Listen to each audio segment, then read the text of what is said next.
Halo Bapak Ibu, saudara-saudari sekalian, lovers and haters.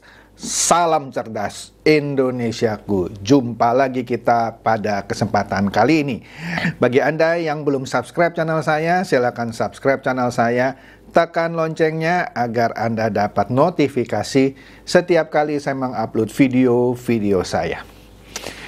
Oke, saya mohon maaf kepada para lover saya yang selama ini menantikan saya mereview ya yang berhubungan dengan bisnis, tipu-tipu, sementara cuti dulu ya. Karena ini banyak berita mengenai politik yang perlu Anda ketahui juga supaya Anda tetap cerdas gitu ya dan tercerahkan.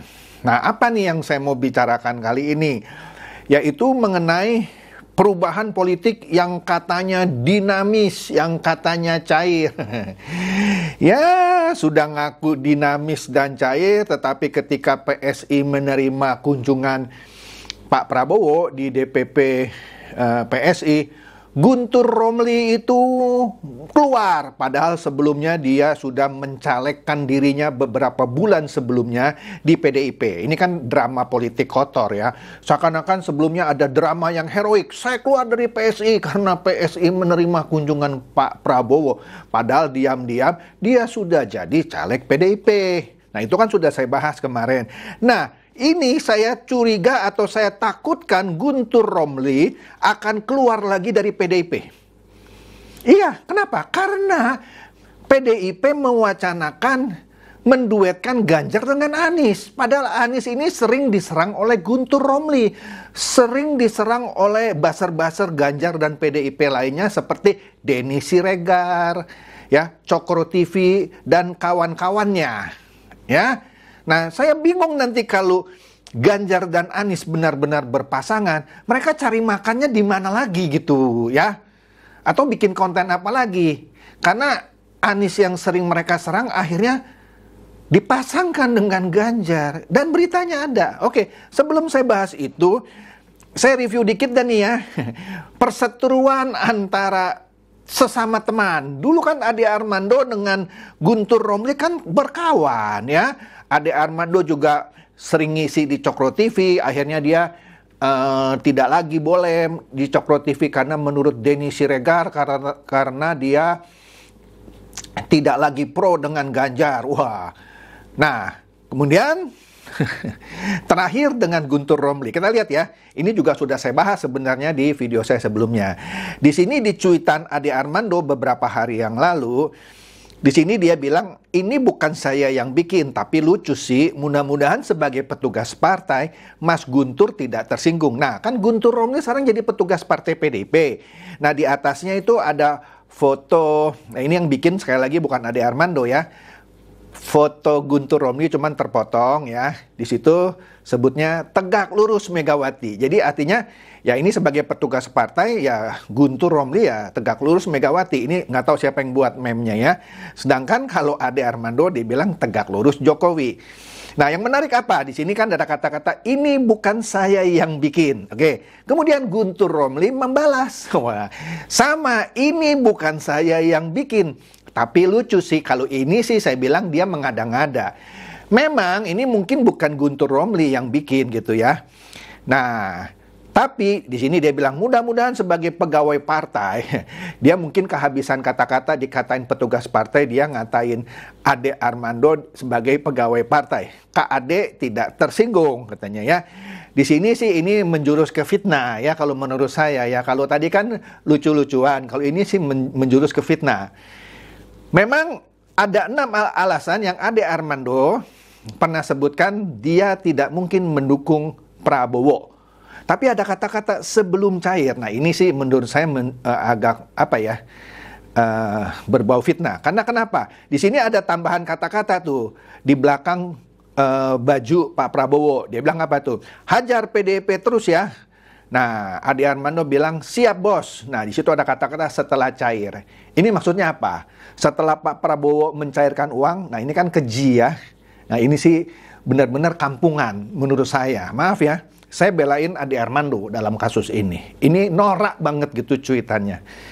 Kemudian Nah, oke. Nah, di sini dikatakan ada berita mengenai soal ya tadi PSI di mana dia menanggapi Guntur Romli yang jadi caleg PDIP. Nah, di sini katanya PSI berkomentar pindah saja baik-baik, jangan cari-cari alasan. Misalnya, gara-gara PSI sih menerima Pak Prabowo, maka saya pindah. Jadi, loh, sebelumnya sudah jadi caleg, sekarang alasannya nggak masuk akal kan? Nah, sudah saya jelaskan. Di sini Sigit Widodo bilang, saya mendoakan Mas Guntur bisa menjadi petugas partai yang baik di PDIP. Namun, saya harap Mas Guntur tidak lagi cari-cari alasan untuk kepindahannya. Waktu itu kan dia cari-cari alasannya ada kunjungan Pak Prabowo ke DPP PSI. Pindah saja baik-baik, kami di PSI akan selalu menganggap Mas Guntur sebagai seorang sahabat. Nah sekarang karena sebentar lagi Ganjar akan dipasangkan dengan Anies, saya lagi bingung nih. Guntur akan cari alasan apa untuk keluar dari PDIP? Menarik ya? Oke. Nah, saya bahas ini dulu dah sebelum saya masuk nih, makanya jangan di-skip video saya. Nah, bukan Ganjar, ini siapa nih? Gibran. Gibran sepertinya memperlihatkan suatu sikap yang menurut saya sih ya tidak 100% mendukung PDIP. Anda bisa nilai di sini ada berita di Kompas TV bahwa dia menempel stiker ada gambar Ganjar dan Pak Jokowi di rumah warga. Tapi Gibran bilang, ini instruksi dari DPP PDIP. Jadi bukan dari kerelaan dirinya, ini instruksi. Ya kan petugas partai juga dia kan. Ayahnya kan petugas partai, ya anaknya juga petugas partai. Jadi Gibran tempel stiker Ganjar itu instruksi PDIP. Bukan karena dia yang mau gitu ya. Kan itu dibangga-banggakan ya. Oh Gibran tuh nempelin stikernya Ganjar, padahal dia disuruh. Ini anak cerdas. Ya, nah kemudian ada orang juga namanya Adi Sinulinga yang mengkritik penempelan stiker-stiker oleh para kader PDIP di Jawa Tengah. Ya, ini mengutip yang dibawa wartaberita.com, rumahnya ditempeli stiker PDIP, warga hanya bisa pasrah. Andi Sinulinga bilang apa? Mau bagaimana? Ini partai yang lagi berkuasa. Celetuk Tony katanya. Warga di salah satu gang di Surabaya. Oh, di Jawa Timur ini. Tony dan warga lainnya merasa serba salah. Kalau dilarang, nanti kita yang repot. Dibiarin malah ngelunjak. Makin menjadi-jadi begini tambahnya. Ya main tempel-tempel aja tuh stiker. Kalau saya sih yang punya rumah, saya larang itu nempel-nempel. Kecuali memang saya mau ditempel. Aduh ini lucu deh ya penempelan stiker. Padahal yang namanya kampanye belum mulai gitu ya. Sudah nempel-nempel stiker di rumah-rumah orang. Tapi oke deh itu biarin urusan orang yang rumahnya ditempelin stiker. Ya. Nah kemudian Ali Syarif juga bilang, siapa yang berani menegur? Mestinya ditegur dong, orang kampanye belum, ya kan? Di sini disebut tim Ganjar sudah mulai serangan door to door. Momen relawan Ganjar membagikan stiker dan kaos kepada masyarakat. Wah, dibagikan oleh akun Aira Natiril. Ah, siapalah itulah ya. Oke, nah ini dia nih. Ada berita kemarin nih beritanya Selasa 22 Agustus ya. Muncul duet Ganjar Anies. Astaga. Saya mau ngomong apa ya? PDIP kan cuma dapat P3 ya.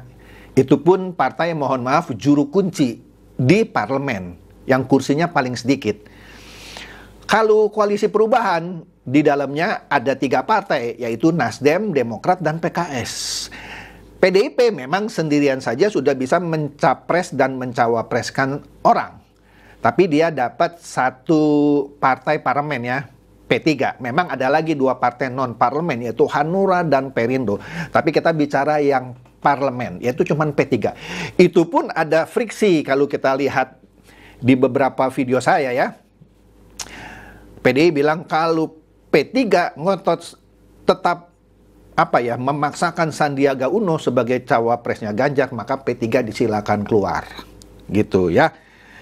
Mungkin frustasi dia sudah mengumumkan calon cawapres. Meskipun Sandiaga Uno disebut, kemudian Erick Thohir, kemudian Andika Perkasa, kemudian AHY, kemudian Caimin. Itu kan cuman wacana-wacana. Sekarang muncul yang baru lagi nih, duet Ganjar Anies. Nah, di sini katanya pengamat sebut sebagai bentuk ketakutan PDIP terhadap Prabowo Subianto. Jadi selama ini PDIP ya kalau saya lihat melalui Ibu Puan ya, yang bilang yang masuk daftar kami ada 5, ya kan? Tadi yang saya sebut Sandiaga Uno, Erick Thohir, Andika Perkasa, sampai hafal saya, AHY, Cak Imin. Kemudian yang ke-6 ada lagi Gibran, kalau lolos itu gugatan judicial review, Gibran cawapresnya Ganjar juga. Sekarang jadi Anies. Maka di sini disebut pengamat sebut ini sebagai suatu ketakutan PDIP terhadap Prabowo Subianto. Yang makin lama makin banyak pendukungnya, bahkan dari politisi PDIP itu sendiri, yaitu Budiman Sujatmiko, yang sampai kemarin-kemarin juga tidak disangsi sama PDIP. Kan katanya Hasto bilang, kalau nggak dipecat dia harus mundur. Sampai kemarin nggak dipecat gitu. Nggak tahu ya kenapa ya. Kemudian, di Republik Merdeka Online juga disebut, PDIP bicara peluang Ganjar dan Anies bersatu. Padahal buzzer-buzzernya Ganjar dan buzzer-buzzernya PDIP selama ini selain menyerang Prabowo Subianto juga menyerang Anies. Astaga. Coba Anda lihat. Ada sih ya, cuman saya lihat minim. Pendukungnya Anies menyerang Ganjar. Ada sih ya, cuman minim. Atau pendukungnya Prabowo Subianto menyerang Ganjar. Ada sih, cuman minim. Tapi buzzer-buzzer Ganjar dan PDIP seperti Guntur Romli, kemudian Denny Siregar, Afifuf Rahman, susah saya ngomongnya ya, yang Cokro TV dan lain-lain itu, ya Rudy Kamri gitu ya, buzzer-buzzernya Ganjar dan PDIP, itu nyerangnya Anies dan Prabowo terus. Nah, tapi ini kalau misalnya Ganjar dan Anies bersatu, mereka tuh buzzernya kerja apa lagi ya? Ya paling mereka sekarang serangnya kalau ini jadi bersatu, telan ludah. Istilah saya kan ya. Karena selama ini sudah nyerang-nyerang Anies, kalau jadi bersatu, mau bikin berita apa? Dulu kan jelek-jelekin. Ya paling serangannya terfokus ke Prabowo Subianto. Nah, di sini Nasdem bilang semua kemungkinan selalu ada. Mantap. Kemudian Fajar Qoaidi juga memberitakan PDIP usul duet Ganjar Anies. Nah, Surya Paloh beber sinyal mengangguk dari Presiden Jokowi. Oke lah, saya nggak mau bahas ini. Pokoknya adalah welcome gitu ya. Ada sinyal mengangguk. Udahlah, saya malas bahas ini ya. Pokoknya ini ada nih wacana menduetkan Ganjar Anies. Kemudian Dedek Prayudi di Twitter seperti nyindir ini ya. Dia bilang apa ini? Ini baru namanya kerja elektoral yang menggadaikan kerja ideologis. Nah, mantap ini. Selama ini kan PDIP punya, ketika mencapreskan Ganjar, ada ideologis kan? Apa itu? Ya, ideologinya Bung Karno. Jadi di sini ada, menurut saya sindiran sih ya. Ini baru namanya kerja elektoral ya, karena mau menggabungkan Ganjar dan Anies yang pasti gabungannya pasti mengalahkan Prabowo Subianto ya kan. Tapi menggadaikan kerja ideologis. Jadi ideologinya Bung Karno selama ini yang digaung-gaungkan PDIP kemana? Nah, tapi Dedek Prayudi bilang apa? Tapi terserah sih, siapalah kami bocil-bocil ini, nanti dibilang mendikte partai besar. Ya kan? Karena di sini beritanya bisa auto menang kalau Ganjar dipasangkan dengan Anies, gabung jadi satu kekuatan. Kan keren ini ya, suhu politik jadi dinamis, tambah panas. Nah, mantap. Oke. Tapi bagus juga, cuma butuh satu putaran. Oke. Kemudian, Kompas TV juga memberitakan yang sama. PDIP wacanakan usung Ganjar Anies. Tetapi, nah ini seperti ada penolakan dari PKS. PKS bilang apa? Keputusan kami, Anies tetap jadi bakal capres, bukan cawapres. Kan kalau PDIP, kalau sebutannya Ganjar Anies, seakan-akan Ganjar capresnya, Anies cawapres kan. Tapi PKS bilang apa? Anies tetap capres, bukan cawapres. Wah, ini seru nih. Oke lah, itu urusan mereka ya. Jawa Pos memberitakan ya kira-kira sama yang tadi di Twitter yang diberitakan oleh Kompas TV. PDIP usul duetkan Ganjar Anies. Oke. PKS bilang keputusan kami bukan cawapres tapi capres. Jadi PKS tetap ngotot Anies kalau mau digabungkan dengan Ganjar, Anies lah yang capresnya, Ganjar yang cawapresnya. Menarik kan? Menarik. Apalagi Anies selama ini sering dihina-hina ya, sering dijelek-jelekan oleh basar-basarnya Ganjar dan PDIP. Oke. Detik News bilang apa? Ya sama. PKS bicara jalan panjang, berliku dan mendaki wujudkan duet Ganjar Anies. Iya dah, pastilah. Karena PDIP kalau mau menduetkan Ganjar Anies, pasti ngotot dong Ganjar tetap harus jadi capres. Sedangkan PKS juga ngotot Anies lah yang harus jadi capres. Pertanyaannya siapa yang mau mengalah? Jadi benar PKS di sini. Ini berbicara mengenai jalan panjang, berliku, dan mendaki. Oke? Jadi jelas seperti yang sering saya ulas, di dalam politik tidak ada musuh yang abadi, tidak ada kawan yang abadi. Yang ada adalah kepentingan yang abadi.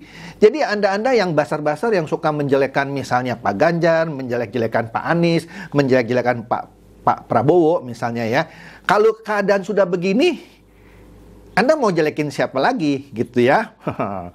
Nah, sudah nangkep maksud saya ya kan? Menarik, ini benar-benar menarik ya. Ya jadi kita lihat ya, apakah benar terjadi duet Ganjar Anies. Karena selama ini PDIP tuh lebih sering berwacana gitu ya. Oh, jadi kalau dengan Anies berarti cawapresnya ada 7 gitu ya. Ada 7. Ya, tadi sekali lagi ya, Sandiaga Uno, Erick Thohir, Andika Perkasa, AHY, kemudian Caimin, Gibran, dan Anies. Ya, saya nggak tahu apakah 7 ini masing-masing di PHP, apakah cuman begitu aja ya. Ya, Anda bisa nilai sendiri ya. Kalau sebelumnya dibilang, oh Pak Anies mau melakukan perubahan. Nggak mau, kita mau tetap menjalankan apa yang sudah dijalankan oleh Pak Jokowi. Sekarang mau dengan Pak Anies yang mau perubahan. Pertanyaannya, satu sisi mau tetap menjalankan yang sudah dijalankan Pak Jokowi, sedangkan Pak Anies kan perubahan. Gimana ini? Ini kayak minyak dan air. Tapi udahlah, ini namanya politik ya. Makanya gitu ya. Makanya saya selalu lihat orang basar-basar ini ya, Ganjar dan PDIP, sekali lagi saya kasihan juga ya, selalu memakai lagu lama kaset baru. Misalnya, Pak Prabowo itu penculik. Oh, masa lalunya kelam. Lah kalau Pak Prabowo masa lalunya kelam, kenapa 15 tahun yang lalu jadi cawapresnya Ibu Mega? Memang Ibu Mega bodoh mencawapreskan Pak Prabowo ya, kalau memang dia kriminal. Kemudian Pak Jokowi di periodenya yang kedua menjadikan Prabowo sebagai Menhan dan masuk menjadi salah satu menteri yang terbaik. Memangnya Pak Jokowi bodoh ya mengangkat seorang menteri yang kriminal. Jadi sebenarnya basar-basar yang selalu pakai lagu lama tapi kaset baru itu basar-basar yang bodoh gitu ya. Jadi dia menghalalkan segala macam cara. Jadi udah nggak laku itu ya. Oke deh. Pada saat video ini saya buat kemarin malam. Itu juga ada Kopdarnas dari PSI yang akan memutuskan apakah bergabung ke Pak Prabowo atau bagaimana. Tapi ini belum ada keputusannya ya. Jadi kalau ada keputusannya, ini mungkin video yang pertama di hari ini. Kemudian bisa saya sambung beberapa jam kemudian hasil dari Kopdarnas dari PSI Selasa malam. Oke, demikian saja dari saya. Semoga ini mencerdaskan dan mencerahkan Anda semua. Silakan share video saya ini kepada teman-teman, sahabat atau kerabat supaya mereka tambah cerdas dan tercerahkan. Seperti biasa, terima kasih.